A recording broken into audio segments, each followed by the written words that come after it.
Did you know? Important symbols in mathematics and physics, so let's start.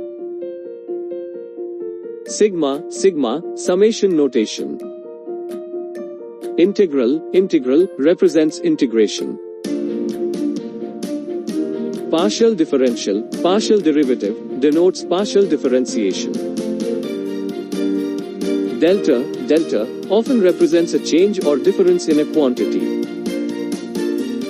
Lambda, used in calculus, physics, and engineering for various purposes. Theta, phi, often used to represent angles in geometry and trigonometry. X, Y, Z, variables, commonly used for unknown or dependent quantities.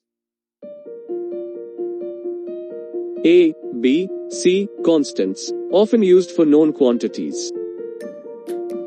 Mu, sigma, represent mean and standard deviation in statistics.